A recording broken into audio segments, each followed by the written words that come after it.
নমস্কার। জ্যোতিষশাস্ত্রের টিউটোরিয়াল ভিডিওগুলোর মধ্যে আজকে আমি আলোচনা করব লগ্নের দ্বাদশ ভাবের অধিপতি অনুযায়ী শুভ বা অশুভ গ্রহ। এর আগে আমি গ্রহের সম্পর্ক সম্বন্ধে আলোচনা করেছি। গ্রহের শুভ বা অশুভ মানে কোন গ্রহ শুভ গ্রহ আর কোন গ্রহ অশুভ গ্রহ সেটাও আমি আলোচনা করেছি। কিন্তু লগ্ন অনুযায়ী গ্রহের শুভাশুভত্ব হচ্ছে প্রধান। আজকে আমি সেই বিষয়ে আলোচনা করব। আপনারা যারা আমার এই চ্যানেল দেখেন, ভিডিও দেখেন, তারা কমেন্ট করে জানান আমার এই টিউটোরিয়াল ভিডিওগুলো কেমন লাগছে, জ্যোতিষ শেখার ভিডিওগুলো কেমন লাগছে। আপনি যদি এখনও সাবস্ক্রাইব না করে থাকেন, চ্যানেলটি সাবস্ক্রাইব করবেন। জ্যোতিষ সংক্রান্ত বিভিন্ন বিষয়ে নানা তথ্য আপনারা জানতে পারবেন। আমি আমার আজকের আলোচনায় ফিরে আসছি। গ্রহের মধ্যে দুটো দল আছে। প্রথম দলে রবি, চন্দ্র, মঙ্গল, বৃহস্পতি এবং কেতু। এরা সৃষ্টি জ্ঞাপক বা সৃষ্টিধর্মী গ্রহ। দ্বিতীয় দলে বুধ, শুক্র, শনি আর রাহু। এরা ধ্বংস জ্ঞাপক গ্রহ। রাহু সাধারণত শনির মতো ফল দেয় বলে তাকে দ্বিতীয় দলে ধরা হয়েছে, আর কেতু সাধারণত মঙ্গলের মতো ফল প্রদান করে বলে তাকে প্রথম দলে ধরা হয়েছে। প্রথমে সৃষ্টিজ্ঞাপক দলভুক্ত গ্রহের সঙ্গে ধ্বংসজ্ঞাপক দলভুক্ত গ্রহের কোনো শুভ সম্পর্ক নেই। এরা সর্বদাই বিরুদ্ধধর্মী বা বিরুদ্ধ শ্রেণীগত গ্রহ। প্রথম দলের গ্রহগণ মানে রবি, চন্দ্র, মঙ্গল, বৃহস্পতি ও কেতু এরা সমধর্মী বা সমশ্রেণীভুক্ত গ্রহ, এবং দ্বিতীয় দলভুক্ত গ্রহগুলো শুক্র, শনি, বুধ ও রাহু মানে এরা পরস্পর সমধর্মী বা সমশ্রেণীভুক্ত গ্রহ। মানে প্রথম দলের গ্রহগুলো পরস্পর সমধর্মী আর দ্বিতীয় দলের গ্রহগুলো পরস্পর সমধর্মী। এই সমধর্মী বা বিরুদ্ধধর্মী গ্রহ জাতকের লগ্ন অনুযায়ী নির্ণয় করতে হবে। ধরা যাক কোনো জাতকের মেষ লগ্ন, এই লগ্নের অধিপতি মঙ্গল। সুতরাং মঙ্গলের দলভুক্ত হবে কোন গ্রহগুলো? রবি, চন্দ্র, মঙ্গল, বৃহস্পতি এবং কেতু। আর যদি কোনো জাতকের তুলা লগ্ন হয় তবে এই লগ্নের লগ্নপতি হবে শুক্র। অতএব শুক্রের দলভুক্ত গ্রহ হবে শনি, বুধ আর রাহু। তাহলে আজকের আলোচনার মূল কথা হলো জাতকের জন্মলগ্নের অধিপতি গ্রহ অনুযায়ী গ্রহের দল নির্বাচন করতে হবে। মহর্ষি পরাশর মুনির মতে নৈসর্গিক পাপ গ্রহও পাপ নয়, অর্থাৎ অশুভ ফলদাতা নয়, আর নৈসর্গিক শুভ গ্রহও শুভ নয়, অর্থাৎ শুভ ফলদাতা নয়। তার মতে অর্থাৎ মহর্ষি পরাশর মুনি বলেন যে লগ্নের দ্বাদশ ভাবের অধিপতি হিসাবে শুভাশুভ মানে শুভ বা অশুভ গ্রহ নির্ণয় করতে হবে। যেমন যদি নৈসর্গিক পাপ গ্রহ কেন্দ্রপতি হয় তবে শুভ অর্থাৎ শুভ ফলদাতা, এবং নৈসর্গিক শুভ গ্রহ কেন্দ্রপতি হলে পাপ অর্থাৎ অশুভ ফলদাতা হবে। ত্রিকোণপতি সর্বদাই শুভ অর্থাৎ শুভ ফলদায়ক। এই ত্রিকোণপতি নৈসর্গিক পাপ গ্রহ আর শুভ গ্রহ যাই হোক না কেন শুভ ফলদায়ক বলে বিবেচিত হবে। ত্রিশরায় ও দুস্তরাপতি সর্বদাই অশুভ অর্থাৎ পাপ হেতু অশুভ ফলদায়ক। এই নিয়মের মধ্যে লগ্নের দ্বাদশ ভাবের অর্থাৎ 12টি ভাবের লগ্ন সাপেক্ষে কেন্দ্র, ত্রিকোণ, ত্রিশরায় এবং দুস্থানের অধিপতি অনুসারে শুভ বা অশুভ গ্রহ অর্থাৎ লগ্ন সাপেক্ষে অনুকূল ও প্রতিকূল গ্রহ নির্ণয় করতে হয়।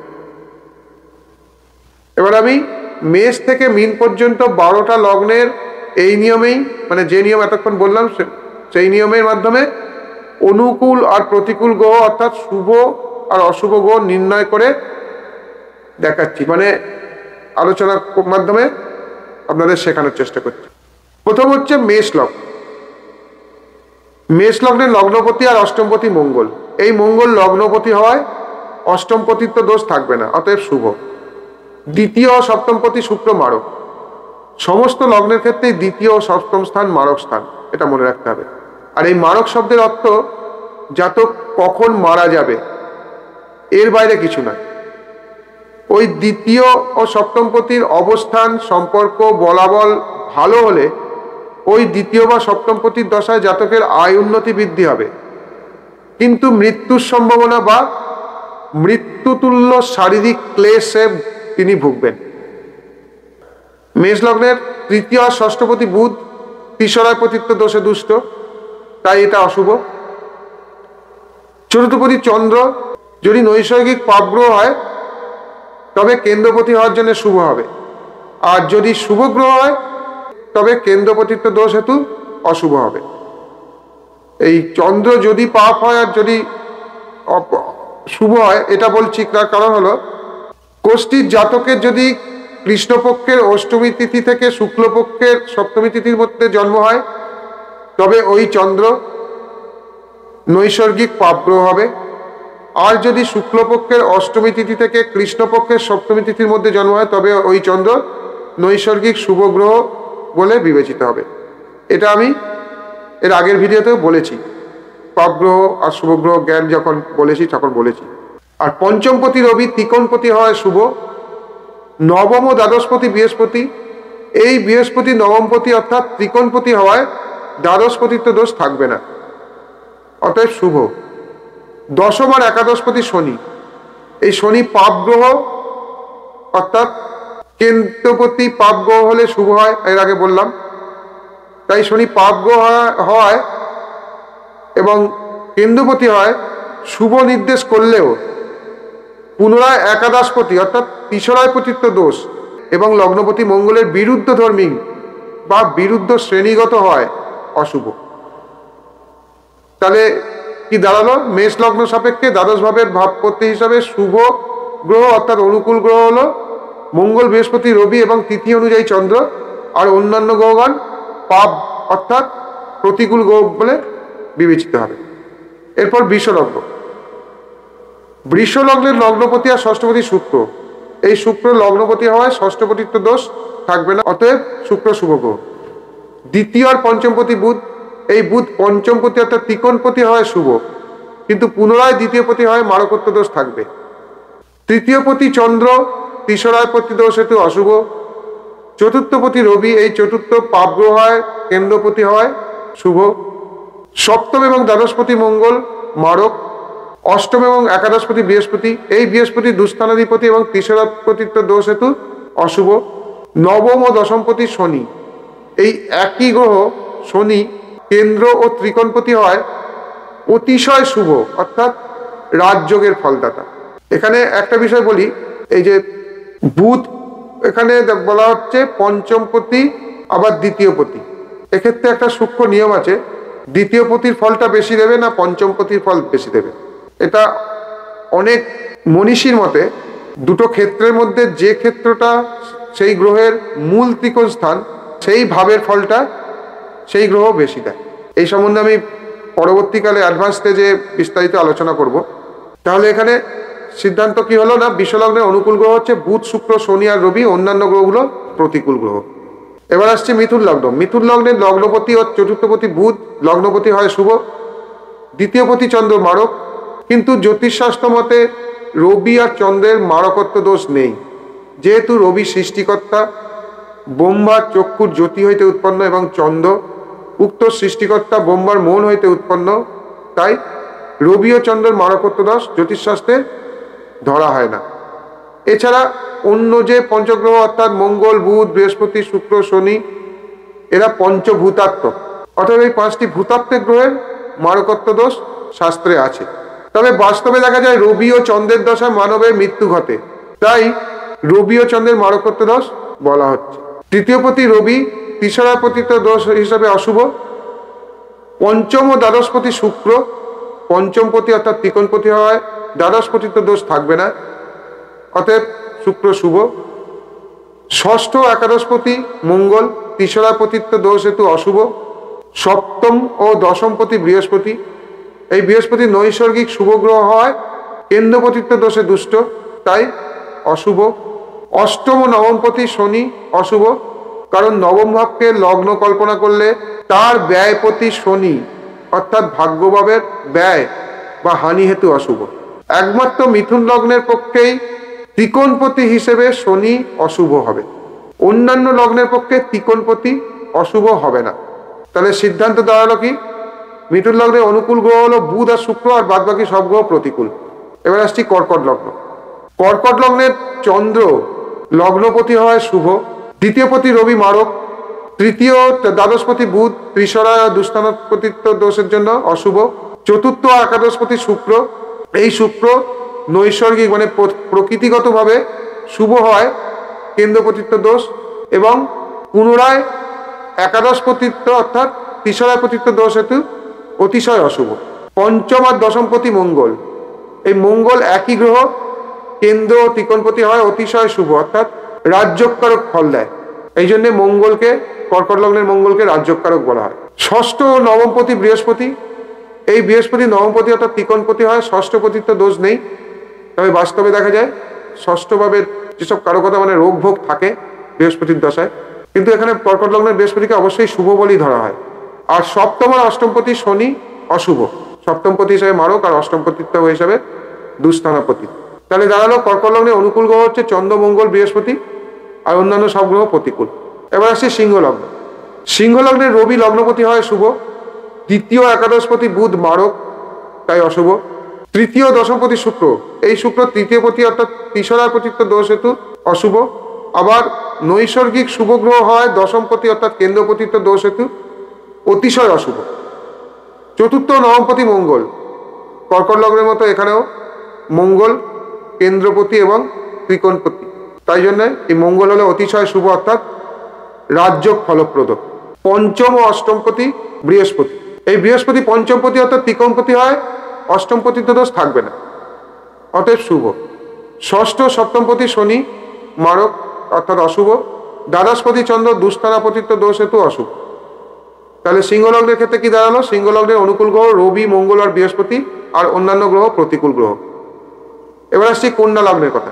কন্যা লগ্নের লগ্নপতি ও দশমপতি বুধ, এই বুধ লগ্নপতি হয় শুভ, দ্বিতীয় এবং নবমপতি শুক্র, এই শুক্র নবমপতি অর্থাৎ ত্রিকোণপতি হয় শুভ, কিন্তু দ্বিতীয় পতি হিসেবে মারকত্ব দোষ তার থাকবে। তৃতীয় অষ্টমপতি মঙ্গল, এই মঙ্গল ত্রিশরায় ও দুস্থানাপতিত্ব দোষ হেতু অশুভ।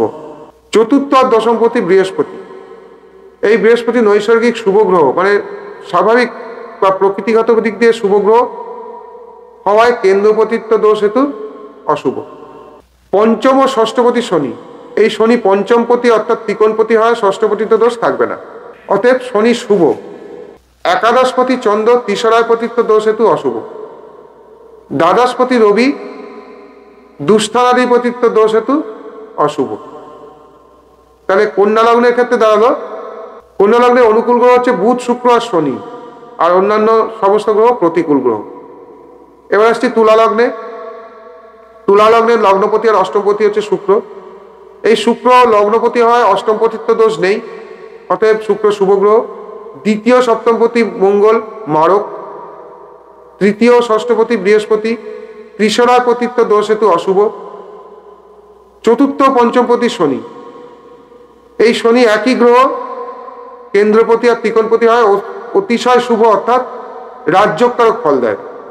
নবম ও দ্বাদশপতি বুধ, এই বুধ নবমপতি অর্থাৎ ত্রিকোণপতি হয়, দ্বাদশপতিত্ব দোষ থাকবে না অতএব বুধ শুভ।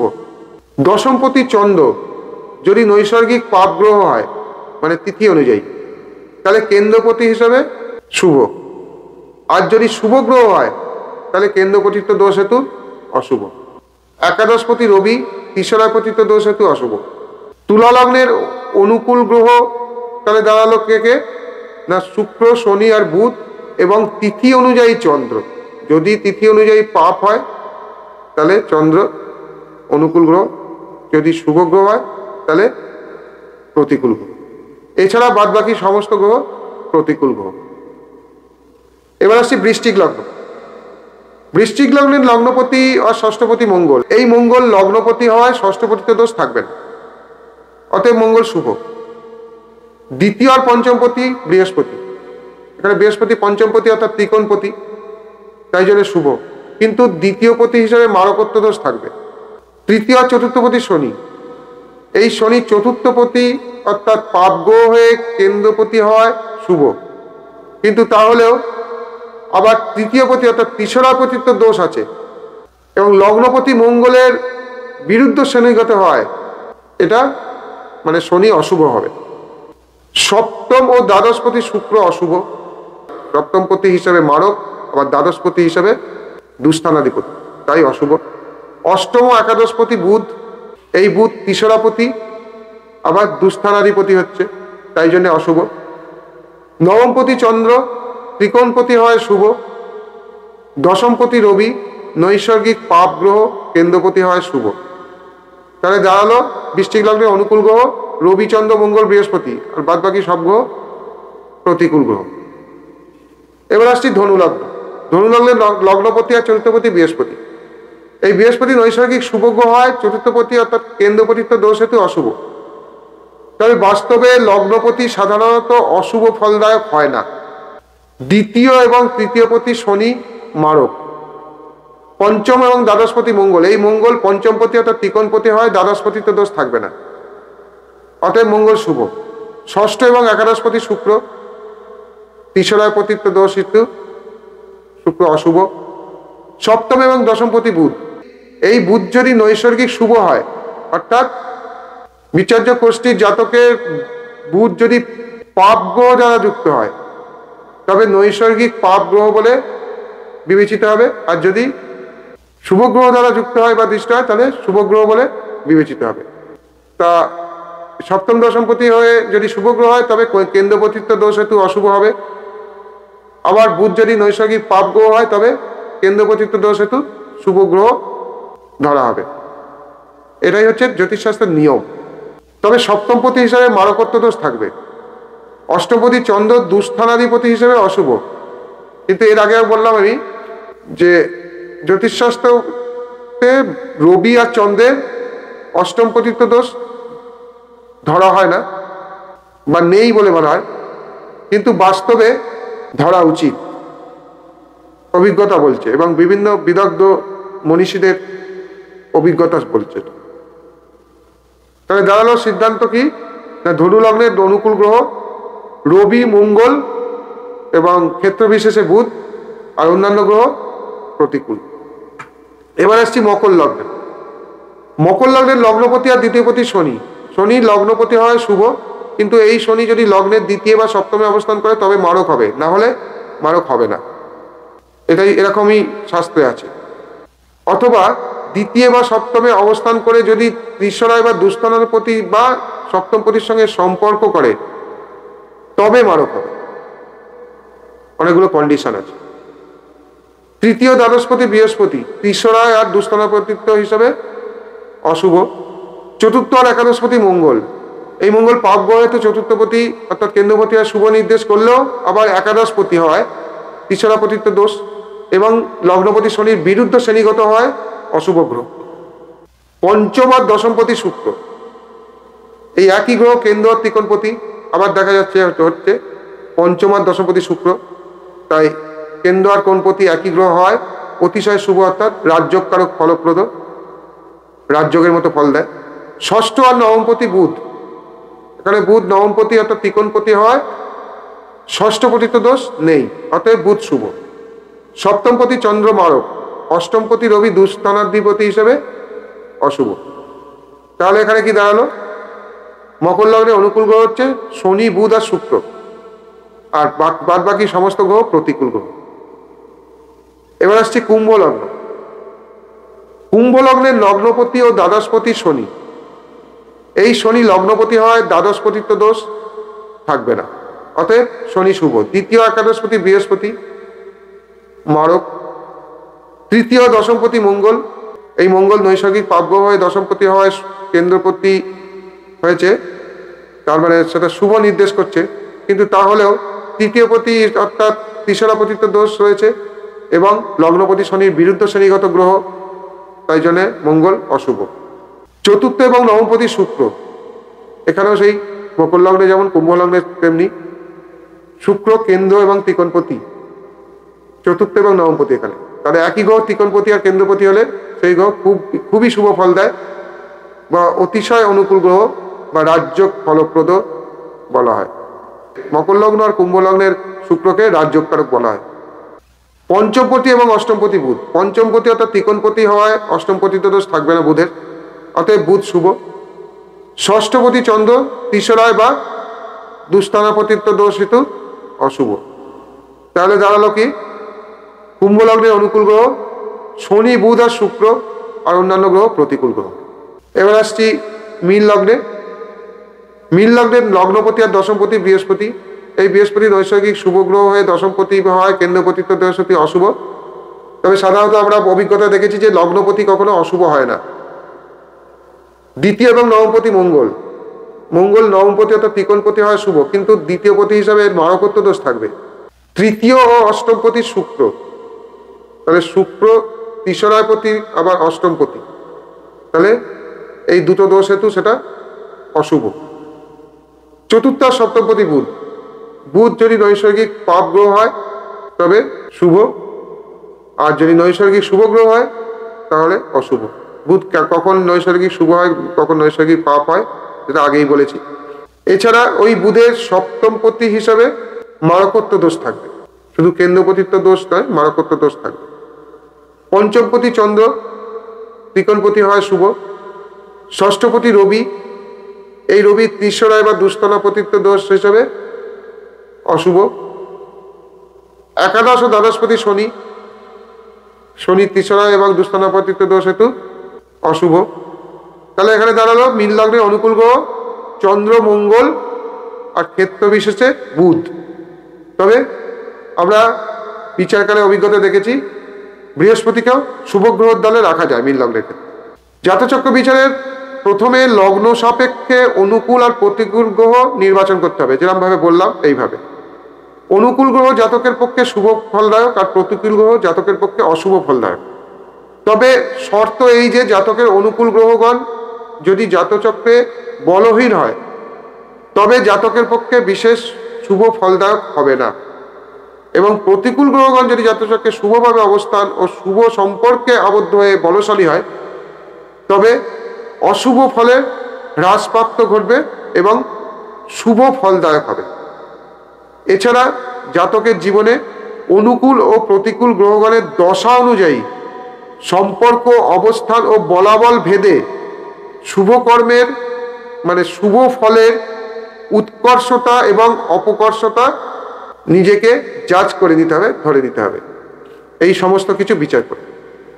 এছাড়া নৈসর্গিক পাপ ও শুভ গ্রহ সম্বন্ধে বিশেষ জ্ঞান আরোহণ করে লগ্নের দ্বাদশ ভাবের ভাবাধিপতি হিসাবে শুভ বা অশুভ গ্রহ অর্থাৎ প্রতিকূল এবং অনুকূল গ্রহ নির্বাচন করার পর নৈসর্গিক পাপ ও শুভ এবং এই যে ভাবপতি হিসেবে শুভাশুভত্ব, এর মধ্যে কোনটা বেশি হবে, কোনটা বেশি ধরব, সে বিষয়ে কিন্তু ভাবাধিপতি অনুযায়ী মানে লগ্নপতি অনুযায়ী পাপ বা শুভ গ্রহের প্রাধান্য বেশি হবে, এটা মনে রাখতে হবে।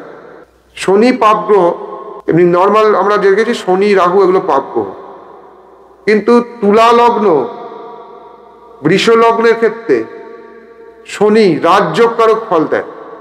সেই শনির দশাতেই যদি শনি ভালো অবস্থানে থাকে, অন্যান্য গ্রহের সাপোর্ট থাকে, ওই শনির দশাতেই জাতক প্রবল সম্পত্তিশালী হয়, বহুত সম্পদের অধিকারী হয়, চাকরিজীবী তাহলে সে বিশাল একটা র্যাঙ্ক হোল্ড করে ফেলে, তখন ব্যবসায়ী হলে ব্যবসায় প্রবল উন্নতি লাভ করে, বিভিন্ন রকম জিনিস দেখা যায়। অন্যান্য গ্রহের সাপোর্ট থাকতে হবে, এবং যে গ্রহটার কথা বলছি রাজ্যকারক গ্রহ সেই গ্রহটাকেও বলবান থাকতে হবে। তো নানা দিক দেখে শুনে ফলাদেশ করতে হয়। আমি স্টেপ বাই স্টেপ সবই বলছি, আমি এবার ভাব বিচারের দিকে যাব, আস্তে আস্তে এগোচ্ছি। আজকের আলোচনা এই পর্যন্তই। আপনাদের কেমন লাগলো সেটা জানাবেন। আর এই নোটসটা, এই যে আজকের আলোচনা হলো, এই নোটসটা আমি মেম্বারদের জন্য দিয়ে রাখবো আমার কমিউনিটি অ্যাপে। মেম্বাররা এটা ডাউনলোড করে নিতে পারবেন। ভালো থাকবেন সবাই, নমস্কার।